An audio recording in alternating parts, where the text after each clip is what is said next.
Hello everyone, एक बार फिर स्वागत है आपका हमारे चैनल में। और आज हम आपके साथ बहुत ही इंपॉर्टेंट चीज़ शेयर करने वाले हैं, तो बिल्कुल भी आप इस वीडियो को स्किप मत करिएगा।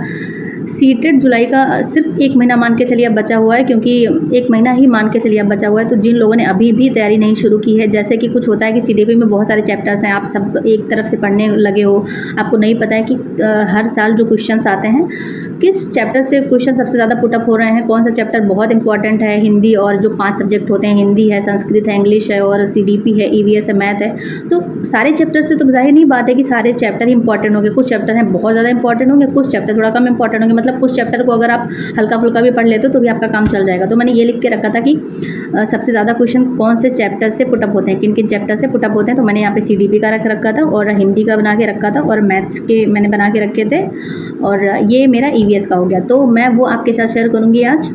और अभी तक आपने अगर नहीं भी स्टार्ट किया है सीरियस वाला, देखिए अभी 1 महीना है, अगर आप अभी भी सीरियस होकर अच्छे से पढ़ रहे हैं, 4 से 5 घंटे अभी भी पढ़ लेते हैं, तो आपका सीटेट अच्छे से निकल जाएगा। आपने भले पिछली 1-2 बार दे दिया, आपका नहीं निकल रहा, लेकिन अगर आप सीरियसली इसके अकॉर्डिंग जो मैंने ये बनाया है, इस चीज़ के अकॉर्डिंग अगर आप इतने चैप्टर्स को भी अच्छे से पढ़ लेते हैं तो भी आपका सीटेट निकल जाएगा। ठीक है, तो मैं शेयर करती हूँ। और अगर आपको ये वीडियो ज़रूर अच्छा लगे तो हमारे चैनल को सब्सक्राइब ज़रूर करिएगा। ठीक है, तो जैसा कि आप सब देख पा रहे हैं, ये मैंने यहाँ पे जो है सीटेट का सिलेबस लिख रखा है।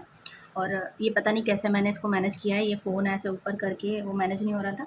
अगर आप जो भी मैं बोल रही हूँ यहाँ पे, अगर आप पूरी बात मेरी सुन लेते हैं और अच्छे से ये जो चीज़ें मैं बता रही हूँ, क्योंकि हो सकता है आप स्क्रीनशॉट लेके चले जाए, नहीं मैं इसमें बताऊँगी कि आपको इनमें में क्या मतलब आप पढ़ सकते हो, मेन चीज़ें जैसे होती हैं।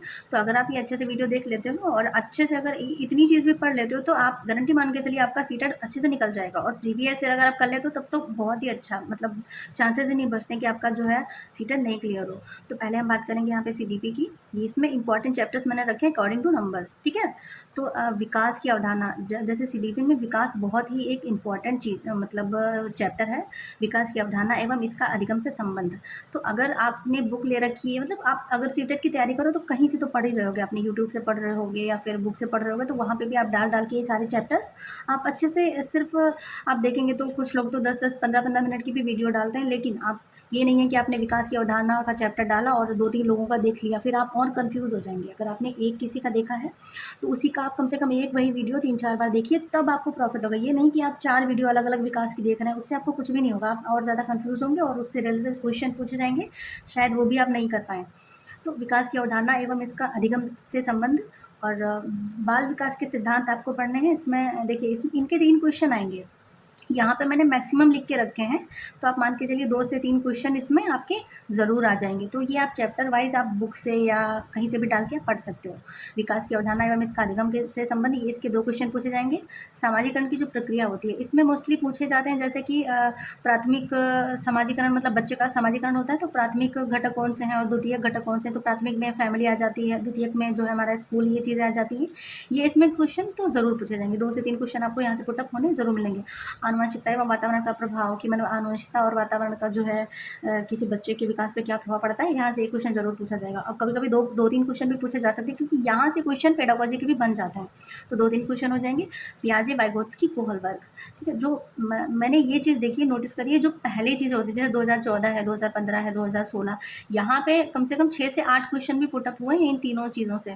और वाइगोत्स्की तो मान के चलिए आप, जो ये सॉरी पियाजे हैं जो, तो जो आपकी पेडागोजी है, अगर आपने अच्छे से पियाजे पढ़ लिया, आप किसी का भी आप सचिन सर का वीडियो एक डाउनलोड करके रख लीजिए और उसको बस आप 6 से 7 बार देख लीजिए, आप डेली एक बार उसको देख लीजिए। आपका अगर पियाजे का कॉन्सेप्ट क्लियर हो गया, या तो आप गार्गी मैम का देख लीजिए, जिसका आपको मतलब समझ में आए। कोई ज़रूरी नहीं है कि टीचर कौन सा अच्छा है, टीचर सारे अच्छे पढ़ाते हैं, बस आपको किसकी लैंग्वेज समझ में आ रही है, मैटर वो करता है। तो पियाजे को अगर आपने अच्छे से पढ़ लिया तो आपकी आधा पेडागोजी तो वही पियाजे का थ्योरी जो है वहीं से सॉल्व हो जाती है, कि बच्चे को कैसे रखना चाहिए, बच्चे के प्रति कैसे व्यवहार करना चाहिए, बच्चे को कैसी शिक्षा, क्या बच्चे की जो भी बच्चे से रिलेटेड चीज़ें उन्होंने बताई हैं, तो पेडागोजी में वो बहुत इंपॉर्टेंट हो जाती है आपके लिए। बाल केंद्रित तो प्रगतिशील शिक्षा, ये भी यहाँ से भी बहुत अच्छे क्वेश्चन पूछे जाते हैं, इसको भी आपको बहुत अच्छे से पढ़ना है। और बहुआयामी बुद्धि, यहाँ से भी क्वेश्चन आ जाता है कि इनका जो है इन्होंने गार्डनर ने बनाया है, ये सिद्धांत जो है बहुआयामी बुद्धियाँ हैं इनकी, 8 बुद्धियाँ इन्होंने बताई एनसीईआरटी में। तो ये इसमें पूछ लिया जाता है कि इनकी जो ये इन्होंने सिद्धांत दिया है, इनके किसने आलोचना की है, तो वो चीज़ यहाँ पे पूछ ली जाती है, या क्या आलोचना है इस टाइप से पूछ ली जाती है। समाज निर्माण में लैंगिक मुद्दे, यहाँ से 1-2 क्वेश्चन पुट अप होंगे। एनसीएफ आपको बहुत अच्छे से तैयार करना है, एनसीएफ तो आपको बहुत अच्छे से तैयार करना है, क्योंकि एनसीएफ से क्वेश्चन आपको मैथ में 1 से 2 क्वेश्चन देखने को ज़रूर मिलेंगे। पेडागोजी आपको पता है 15 नंबर की आपकी सीडीपी में हर जगह आपकी पेडागोजी आनी है, तो आपको एनसीएफ और जो भी नई शिक्षा नीति आई है 2020 अच्छे से तैयार कर लेना है, क्योंकि यहाँ से क्वेश्चन हो सकता है एक जैसे एक ही पेडागोजी आप ले लो, मैथ की पेडागोजी में कभी-कभी एनसीएफ के 2 क्वेश्चन देखने को भी मिल जाते हैं, तो आप मान के चलिए 1 क्वेश्चन तो आपको बिल्कुल ही मिलेगा, और 2 से 3 भी क्वेश्चन आपको एनसीएफ से देखने को मिल सकते हैं मैथ में, जबकि यहाँ मैंने सीडीपी की बात की है।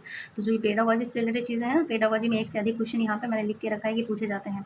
अभिप्रेरणा और अधिगम, ठीक है, यहाँ से आपको 1 क्वेश्चन मिलेगा, और बाकी जो शिक्षण के सूत्र होते हैं, ये अगर आपने पढ़ लिया, जैसे कि मैंने कहाँ लिखा है, भाषा कौशल हो गया, शिक्षण के सिद्धांत हो गया, शिक्षण के सूत्र हो गया, तो ये सारी चीज़ें अगर आप पढ़ लेते हो, तो आपको जितना ओवरऑल में जो पेडागोजी है उसमें बहुत ही ज़्यादा हेल्प मिलने वाली है। तो हिंदी में हम बात करेंगे, इतना आप पढ़ लीजिए, और पेडागोजी के लिए जो ये शिक्षण सूत्र वगैरह हैं वो पढ़ लीजिए, और आप अलग से भी डाल सकते हैं, कुछ चेंजेस भी आए सीटेट में, तो वो आप जिसकी आपको लैंग्वेज अच्छी लगी, जैसे आपको हिमांशी मैम का समझ में आता है, हिमांशी मैम की वीडियो देख लीजिए, आपको सचिन सर का समझ में आता है, आप सचिन सर की वीडियो देख लीजिए, और आपको गार्गी मैम का समझ में आता है तो आप उनकी वीडियो देख लीजिए। सभी टीचर्स बहुत अच्छा पढ़ाते हैं, आप वीडियो डाल के आराम से देखिए, और एक वीडियो को कम से कम 3 से 4 बार 5 बार देखिए, तब आपको अच्छे से समझ आ जाएगा और अच्छे नंबर आप स्कोर कर पाएंगे। यहाँ पे हम बात करेंगे हिंदी की, तो हिंदी में अधिगम एवं अर्जन, इससे 2 क्वेश्चन आएंगे, और ये पेडागोजी है यहाँ पे, क्योंकि अगर हम बात करें उसमें थ्योरेटिकल बेस कितने क्वेश्चन आते हैं, तो व्याकरण की बात करें तो उसमें संधि आती है, समास आते हैं, उपसर्ग और अलंकार, प्रत्यय, आप ये 5 चीज़ें ही अगर एक वीडियो 10-10 मिनट का भी आप अच्छे से कॉन्सेप्ट समझ लो कि दीर्घ संधि क्या होती है, विद्या प्लस आलय विद्यालय, और गुण संधि क्या होती है, रमा प्लस एस रमेश, और जो है क्या बोलते हैं उसको, वृद्धि संधि, सॉरी मैं दीर्घ को वृद्धि बोल गई, वृद्धि संधि क्या होती है, तथा प्लस एव तथैव, यण संधि जो होती है वो ओ की मात्रा लग जाती है, इस टाइप से आप बस माइंड में अपनी चीज़ें कर लेंगे तो आप संधियाँ कर लेंगे। समास भी आपको मोटा मोटा ही कर लेना है, जैसे उपमा, सॉरी तो अलंकार हो गया, समास को भी आपको कर लेना है, मुझे ध्यान नहीं आ रहा है दिमाग, तो उपसर्ग भी आपको कर लेना है। प्रत्यय, उपसर्ग और प्रत्यय तो आप देख के ही समझ जाओगे, क्योंकि प्रत्यय पीछे लगता है, वो होता है जैसे परछाई, तो इसमें कौन सा है, तो आई या ई ऐसे करके होता है। अलंकार भी आपको पढ़ने पड़ेंगे, फिलहाल आपको पढ़ने पड़ेंगे, नहीं तो आप 1 नंबर आपका होता है। अगर थोड़ा सा भी डाउट हुआ, जैसे मैं अभी समास में कर रही हूँ, कौन कौन से मेरे दिमाग से निकल गया, अव्ययीभाव, तत्पुरुष, ये सारे समास होते हैं, तो समास भी आप अगर 1 बार देख लोगे, 2 बार देख लोगे तो हो जाएगा। अगर आपने नहीं पढ़ा है, जनरली आप सबने पढ़ा है समास, तो 1 बार आपको देख लोगे तो हो जाएगा। प्रत्यय भी आप ये सारी चीज़ें आपको देख लोगे तो 15 नंबर आपके इसमें, कम से कम 15 में आप 12 से 13 स्कोर ला सकते हैं। और यहाँ पे थोड़ा सा पेडागोजी में आपको ध्यान देने की ज़रूरत है, क्योंकि पेडागोजी के भी क्वेश्चन अब थोड़ा सा टिपिकल पूछने लग गए हैं, तो आपको थोड़ा सा ऐसा नहीं है कि सिर्फ आपने मोटा मोटा देख लिया और आपका हो गया, आपको थोड़ा अच्छे से पढ़ना पड़ेगा। और यहाँ पे अधिगम एवं अर्जन, यहाँ से 2 से 4 क्वेश्चन पूछेंगे, ये सचिन सर ने बहुत अच्छा पढ़ाया है, उन्होंने शायद वीडियो डाला था, उन्होंने अच्छा पढ़ाया है अधिगम एवं अर्जन। और जो इसकी हिंदी की पेडागोजी, सेम यही पेडागोजी रहेगी संस्कृत की। संस्कृत में कुछ चीज़ें आपको जैसे सर बताएंगे, या फिर आप किसी का संस्कृत में कुछ आपको चीज़ें ऐसी मतलब मिल जाएंगी जो हिंदी की पेडागोजी और संस्कृत की पेडागोजी बिल्कुल सेम आपको मिलेगी, तो वहाँ पे आपको थोड़ा माइंड लगाना पड़ेगा एक, या फिर मैं वीडियो डाल दूंगी कि संस्कृत अगर किसी ने ली है तो उन क्वेश्चन को कैसे सॉल्व करें, जैसे एक टैग वर्ड्स नहीं होते हैं कि टैग वर्ड्स के थ्रू, तो टैग वर्ड्स देखिए, टैग वर्ड्स में ऐसा होता है 10 में से अगर आपने 10 आपको क्वेश्चन आ गए, तो टैग वर्ड बेस आपने लगाए तो हो सकता है 6 से 7 क्वेश्चन आपके सही हो जाए, लेकिन ये ज़रूरी नहीं है क्योंकि सारे क्वेश्चन सही हो जाएंगे। कभी कभी होता है कि अगर हमने देखा कि हाँ अर्जन सही है, भाषा में तो अर्जन होता है, वहाँ पे पता लगा क्वेश्चन इंग्लिश संस्कृत में कुछ ऐसा है कि वहाँ पे अधिगम हो गया, तो संस्कृत थोड़ा अच्छे से पढ़नी पड़ेगी, उसका मैं वीडियो एक डालूंगी अलग से। भाषा शिक्षण के सिद्धांत 2000, देखिए यहाँ पे मैंने रखा है 2014 में, यहाँ से 4 से 7 क्वेश्चन पुटअप हुए हैं, 2015 में 7 क्वेश्चन आए, 2016 में 5 से 7 क्वेश्चन आए हैं, और अभी आपको आने के जो चांसेस है वो 1 से ज़्यादा फिलहाल आएंगे, 2, 3, 4, 5 जितने भी आ सकते हैं यहाँ पे भाषा शिक्षण। तो ये आपकी संस्कृत के लिए इंपॉर्टेंट है, आपकी हिंदी के लिए इंपॉर्टेंट है, और बाकी पेडागोजी में भी ये इसमें सीडीबी की पेडागोजी में भी आ जाती है। भाषा कौशल ये भी इंपॉर्टेंट है, 1 से 2 क्वेश्चन बिल्कुल आपको रखे मिलेंगे वहाँ पे। उपचारात्मक शिक्षण, इसके मैंने एक क्वेश्चन लग रखा है हिंदी में सिर्फ, लेकिन ये आपको मैथ में भी मिल सकता है।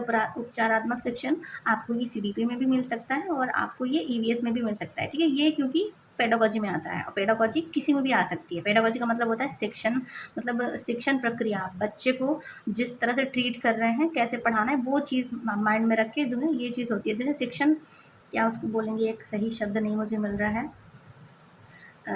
पेडागोजी को बोल सकते हैं हम, शिक्षण विधि एज ए मान के चलिए टीचर की तरफ से, ठीक है। जो टीचर एक बच्चे को कैसे ट्रीट करेगा, बच्चे को कैसे शिक्षण को किस तरह से देगा, अगर विभिन्नताएं हैं बच्चों में तो कैसे उसको शिक्षण देना है, वो सारी चीज़ें इसमें आएंगी। भाषाई विविधता वाले कक्षा कक्ष की समस्याएं 1 से 2 क्वेश्चन, भाषा अधिगम में व्याकरण की भूमिका 1 से 2 क्वेश्चन, शिक्षण सहायक सामग्री यहाँ से भी 1 से 2 क्वेश्चन मिलेंगे। ये आपको मैंने बता दिया, यहाँ से 15 क्वेश्चन मिलेंगे। और हाँ, वो तो मैं भूल गई, यहाँ पे 6 से 7 क्वेश्चन तो आपको उसको मिल जाएंगे अपठित गद्यांश के। अपठित गद्यांश गद्यांश ये तो फ्री के होते हैं नंबर, लेकिन 7 अगर क्वेश्चन 7 से 8 आ रहे हैं तो कोई ज़रूरी नहीं है आप सारे के सारे सही कर दोगे। एक क्वेश्चन कभी कभी गलत भी हो जाते हैं, क्योंकि एकदम से लगता है अरे सारे सही हैं सारे आते हैं, तो वो गलत हो जाते हैं उस चक्कर में। यहाँ पे ईवीएस का मैंने लिख के रखा है, सजीव जगत या पादप, पादप मतलब पेड़ पौधे और जंतु। यहाँ से 3 से 4 यानी 5 से 6 क्वेश्चन आपके यहीं से मिल जाएंगे।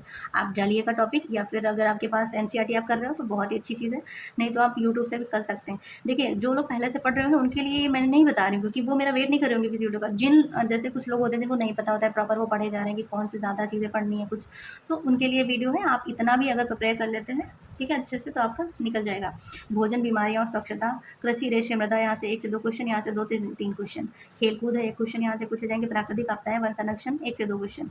जनजातियाँ, लोक कलाएं, त्यौहार एवं भाषा, ये आपने टेट में भी पढ़ा होगा, अगर दिया होगा जिन बच्चों ने, मैंने तो बहुत पढ़ा है टेट में ये। यहाँ से 4 से 5 क्वेश्चन पूछे जाएंगे, जैसे बिहू कहाँ का है, ठीक है, और धूम खेती कहाँ होती है, और जो है पोचमपल्ली में कौन सा बुनाई का काम होता है। इस तरह से क्वेश्चन यहाँ से आप पढ़ोगे। देखिए मैंने एनसीईआरटी पढ़ी है ये बुक, तो ये बुक मैंने यहाँ से, मुझे ये सारी चीज़ें याद है, बहुत अच्छी बुक है। अगर आपको अभी भी टाइम है, आपको लगता है 1 हफ्ते में आप उसको पढ़ लेंगे, तो ईवीएस के लिए इससे बेटर कोई बुक नहीं हो सकती है। जलवायु, ऊष्मा, प्रकाश, ये थोड़ा साइंस के चैप्टर आ जाते हैं। यहाँ से 2 से 3 क्वेश्चन आपको देखने को मिल जाएंगे। जलवायु, ऊष्मा, प्रकाश, ध्वनि और मापन, यात्री एवं यात्रा के साधन, एक क्वेश्चन मिल जाएगा। अल्बुर्नी एवं या इसमें यात्री एवं यात्रा के साधन, इसमें मेनली ये पूछा जाता है, जैसे अल्बुर्नी का आ गया, ठीक है, अल्बुर्नी या इब्न बतूता मेगास्थनीज की जो है चीन का सबसे पहले कौन आया, कोई ऐसा था क्या यात्री जो चीन से आया, और भारत में सबसे पहले कौन आया, और अल्बुर्नी कहाँ रहता था, जैसे उज्बेकिस्तान, ये क्वेश्चन ज़्यादा आता है, ठीक है। तो इस तरह से क्वेश्चन इसमें आएंगे। पेडागोजी में आपको अधिगम के सिद्धांत, सतत एवं व्यापक मूल्यांकन, सतत मतलब बार बार, व्यापक मतलब सभी पक्षों का, तो ऐसा मूल्यांकन, शिक्षण सूत्र, शिक्षण विधियाँ, पर्यावरण शिक्षण का महत्व और उद्देश्य, ये सारी चीज़ें तो मैं बहुत अच्छे से पढ़ा सकती हूँ, लेकिन वही है कि आप लोग बुक से पढ़े तो ज़्यादा बेटर है। मैथ्स, संख्या पद्धति, 5 से 6 क्वेश्चन यहाँ से आएंगे और भिन्न आएंगे आपके। ज्यामिति से क्वेश्चन, जैसे अभी पिछले साल 2-3 साल से मैंने देखा है, ज्यामिति में क्वेश्चन ऐसे आना जैसे संपूर्णों में डिग्रियों की संख्या पूछ दी, या बहुभुज पूछ दिया, ठीक है, इस तरह से। एनसीएफ 2005 और नई शिक्षा नीति से क्वेश्चन तो बहुत ही ज़्यादा इंपॉर्टेंट है, इसको आप अच्छे से पढ़ के जाइएगा, नहीं तो फिर आपको लगेगा कि मैंने क्यों नहीं पढ़ा। और ये मैं आपको बता दूँ, मैथ में 3 से 4 क्वेश्चन तो आपके यहीं से आ जाएंगे। डायनेस ब्लॉक्स, अबेकस, ग्राफ पेपर, ये मैंने पढ़ा था कक्षा 3 से, मान के चलिए, क्योंकि कक्षा 1 और 2 में मैथ में कुछ भी नहीं है। कक्षा 3 और कक्षा 4 की बुक मैंने एनसीईआरटी अपनी जो है फ़ोन में डाउनलोड कर लिया था, एनसीईआरटी का जो है एक ऐप, और वहाँ से मैंने, जैसे मेरा कुछ भी मन नहीं कर रहा, मैं लेटी हुई या मैं जो भी कुछ भी, अगर मेरा मन नहीं हो रहा है फ़ोन देख रही, तो मैंने वहाँ से ये चीज़ें क्लियर की थी। कक्षा 3, 4, 5 का आप अगर मैथ पढ़ लेंगे तो आपको डायनेस ब्लॉक्स का प्रयोग या अबेकस या ग्राफ पेपर, अगर आप नहीं चाहते हो, आप मिनिमम टाइम में चाहते हो आपको ज़्यादा नॉलेज मिले, तो आप एक वीडियो खोलिए, ठीक है, और मैथ की पेडागोजी आप ओपन कर लीजिए, आपको वहाँ से ये चीज़ें क्लियर हो जाएंगी कि जैसे पूछ देता है कभी कभी, अगर बच्चे को आपको जोड़ सिखाना है, प्राथमिक कक्षा का बच्चा है, तो आप किस चीज़ का प्रयोग करोगे, और आपको दे दिया ये सारी चीज़ें, तो उसमें समझना है आपको किस चीज़ का प्रयोग। देखिए अबेकस थोड़ा सा बड़ा बच्चा हो जाता है, गिनतारा हो जाता है, ये तो डायनेस ब्लॉक्स वहाँ पे ज़्यादा बेटर रहता है। तो वो सारी चीज़ें भिन्न अगर बच्चों को समझानी है तो ग्राफ पेपर के थ्रू, ये सारे क्वेश्चंस अगर आप अच्छे से नहीं करेंगे तो आपके गलत हो जाएंगे। और मैथ में जो है, बाकी पढ़ना तो सब कुछ पड़ेगा, लेकिन अगर आप अभी भी ठान लेते हैं तो आपका सीटेट अच्छे से निकल जाएगा। सीटेट अच्छे से निकालिए, क्योंकि अभी आगे वैकेंसीज आएंगी, आप केवीएस में डाल सकते हैं, और हो सकता है DSSB भी अगर लेट हो जाए तो आपको उसमें चांस मिल जाए, अगर सीटेट का जो है रिज़ल्ट जल्दी आ जाएगा, लेकिन मुझे ऐसा लगता तो नहीं है, क्योंकि सीटेट का जुलाई में है, और ये मान के चलिए कि DSSB भी जुलाई लास्ट तक नोटिफिकेशन दे देगा, शायद ही आप लोगों को चांस मिले, लेकिन फिर भी सीटेट अच्छे से क्वालिफाई करिए, और अंदर कॉन्फिडेंस आप लाएंगे तो बिल्कुल आपका सीटेट इस बार क्लियर हो जाएगा। इतना भी आप अगर पढ़ ले रहे हैं तो आपका अच्छे से आपका जो है सीटेट निकल जाएगा। और अगर आपको ये हमारी जो मेहनत है पसंद आई हो, फिलहाल ये तो मैंने खुद के लिए लिख रखा था सारी चीज़ें, मैंने सोचा मैं शेयर कर दूँ आप लोगों के साथ। अगर आपको हमारे वीडियो और हमारा कंटेंट पसंद आता तो हमारे चैनल को सब्सक्राइब करिए, और बहुत सारा लाइक करिए, और बेल आइकन भी प्रेस करिए, जिससे मैं कोई वीडियो अगर अपलोड करूँ तो आपको उसका नोटिफिकेशन ज़रूर मिले। और हम मिलते हैं अपनी इसी टाइप की नेक्स्ट वीडियो के साथ, तब तक के लिए बाय बाय।